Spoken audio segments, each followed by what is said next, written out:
इस कार्यक्रम के पुण्यार्चक हैं श्री वर्धमान श्वेतांबर स्थानकवासी जैन श्रावक संघ ट्रस्ट, उपाध्याय प्रवर प्रवीण ऋषि चातुर्मास समिति, महावीर भवन इंदौर।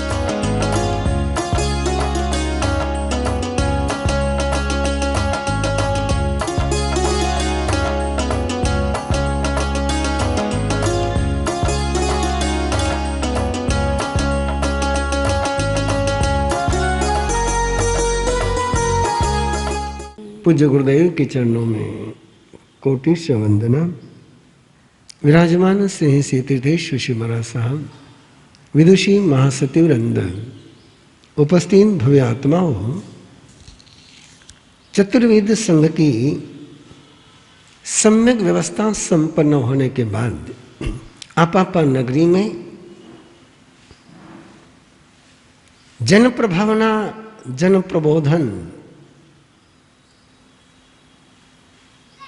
हजारों श्रमणों की गोचरी की व्यवस्था, आहार की व्यवस्था है।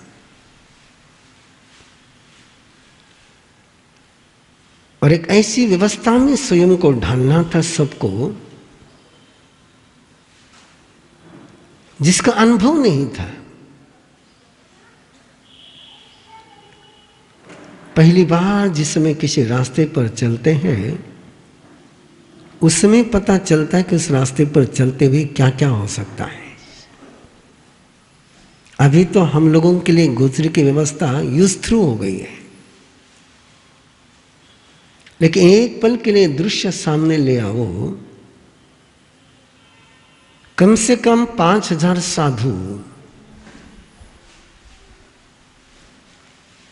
कम से कम 7000 साधिया,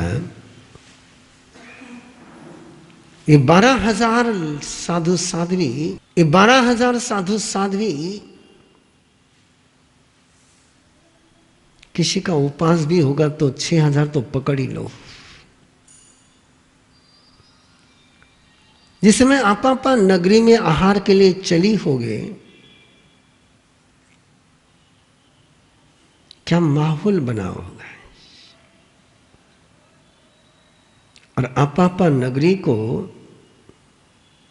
ब्राह्मणों को भोजन कराने का अनुभव था। भिक्षुक को भिक्षा देने का अनुभव था। और ऐसे समय में श्रमणों को आहार लेने की जो परमात्मा ने विधि दी, ऐष्णा समिति, इरिया समिति, भाषा समिति, ऐष्णा समिति, गोचरी जाने के पहले, आहार को जाने के पहले ट्रेनिंग देनी होगी। बिना ट्रेनिंग के तो, और सब कैसे थे, न्यू कैंडिडेट थे। उस नजारे को सामने ला सको तो जरूर ले आओ।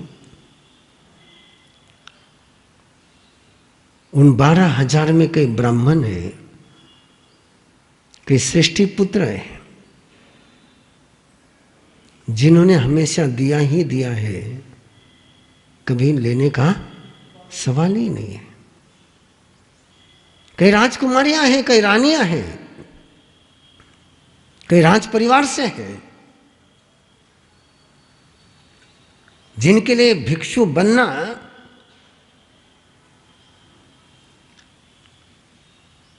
एक पीड़ादायक अनुभव हो सकता है। जिनको देने की आदत लगी हो, उनको मांगने का अवसर आ जाए तो कहते कि मांगने से तो मौत बनी।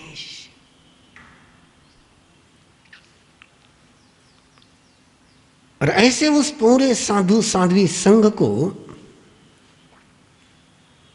भिक्षाचर्या के लिए तैयार करना है। भिक्षा एक साधना है, भिक्षाचर्या एक साधना है, और साधना के लिए तैयार करना है। परमात्मा के शासन में गोचरी ये केवल पेट भरने का माध्यम नहीं है, वो एक साधना है। और उपास से भी गहरी साधना है। उपास में कोई प्रतिकूल परिस्थितियों से गुजरना नहीं पड़ता है, लेकिन भिक्षाचर्या के लिए जब चलता है कोई साधु, कोई साध्वी, तो कौन सी परिस्थितियां सामने आएगी इसका कोई पूर्वाभास नहीं है। हो सकता है वे भी कितने सारे ब्राह्मणों को परमात्मा के चरणों में दीक्षित होते देख करके ब्राह्मण वर्ग में प्रतिक्रिया भी हुई होगी।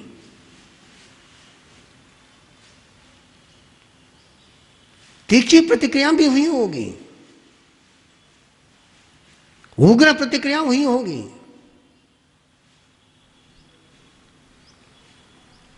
और उस बीच में आपापा नगरी में आहार के लिए जाना है।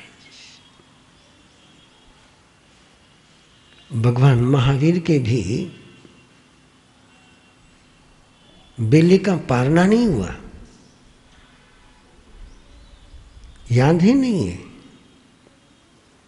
भगवान महावीर को केवल ज्ञान के समय में क्या था? बेला था।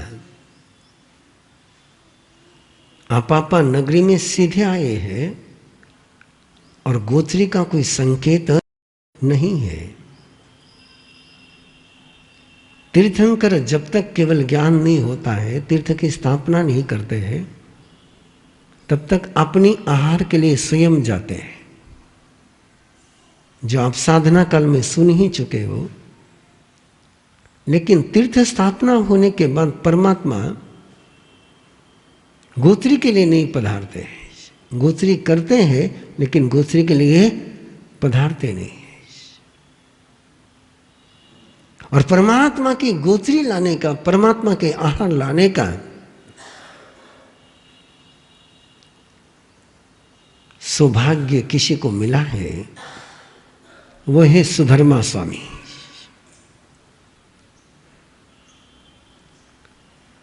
जिनका लाया हुआ आहार परमात्मा ग्रहण करते थे।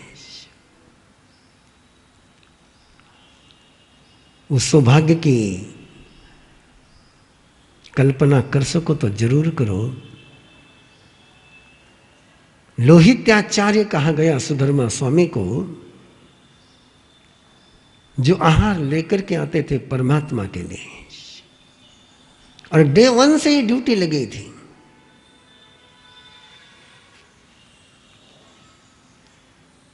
और ये ड्यूटी जब लगती है तो किसी के मन में चिंतन नहीं आया होगा ना कि इंद्रभूति गौतम को क्यों नहीं दिया गया, अग्निभूति को क्यों नहीं दिया गया, सुधर्मा स्वामी को क्यों नहीं दिया गया अधिकार।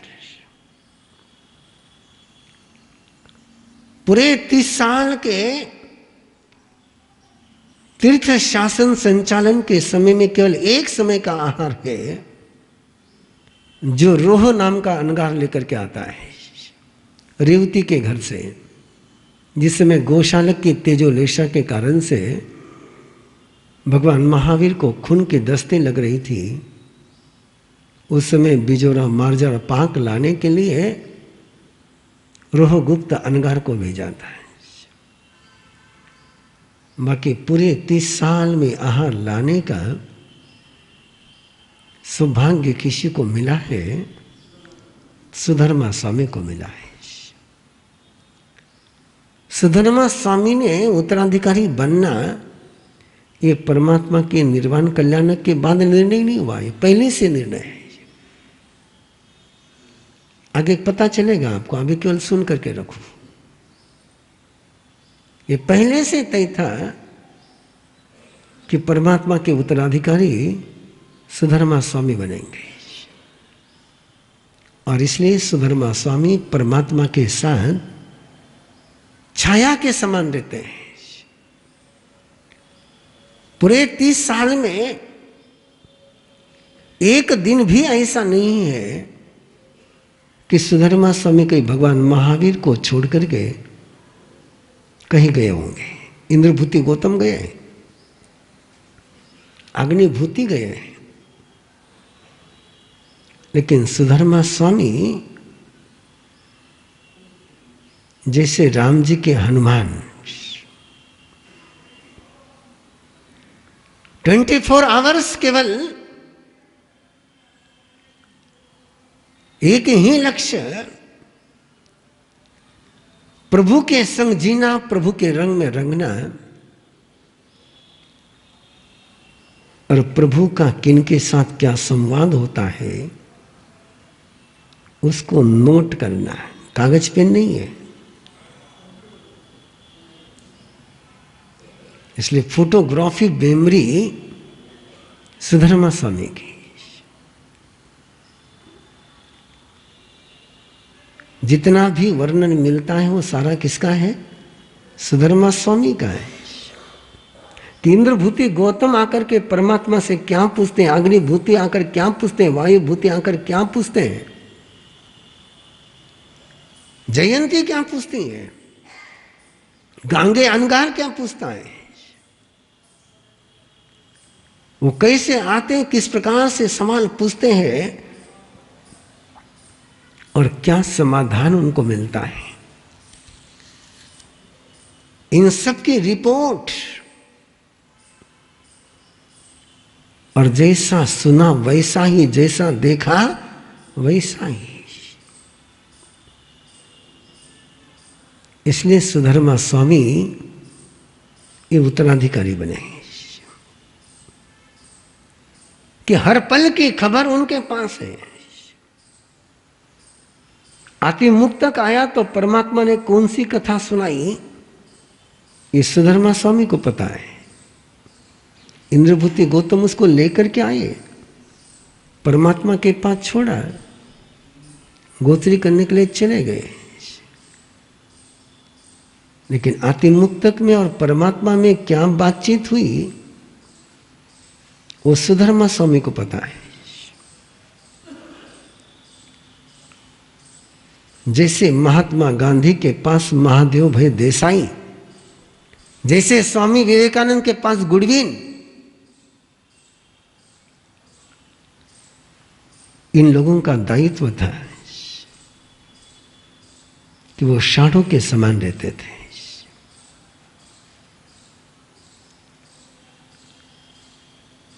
और इसलिए सुधर्मा स्वामी ये संग समृद्धि के अधिकारी है। एक भी आगम में एक लाइन नहीं मिलती है कि सुधर्मा स्वामी ने प्रभु से कभी कुछ पूछा हो। ये जिक्र सुधर्मा स्वामी ने कहीं नहीं किया है कि मैं परमात्मा के लिए आहार लेकर के आया हूं। लेकिन ये विधान है कि वो आहार लाते थे, क्योंकि परमात्मा तो गोत्री को पधारते नहीं थे। और एक व्यवस्था बननी जरूरी होती है। शासन किसको कहते हैं? व्यवस्था को। नहीं तो आज वो लाए, कल वो लाए, परसों वो लाए, तरसों वो लाए, तो पेट का तो कचरा कुंडी हो ही जाएगी। एक सुंदर सी व्यवस्था है, और इस व्यवस्था के बहुत सुंदरतम विधान शासन में है कि आहार और आहार तीर्थन करके लाने की ट्रेनिंग, और सुधर्मा स्वामी के साथ सबको आहार की गवेषणा करने की ट्रेनिंग। कैसे आहार को जाना है, कैसी गवेषणा करनी, कैसी खोज करनी, कैसे ग्रहण करना है कि सामने वाले को आनंद की अनुभूति हो जाए देने में।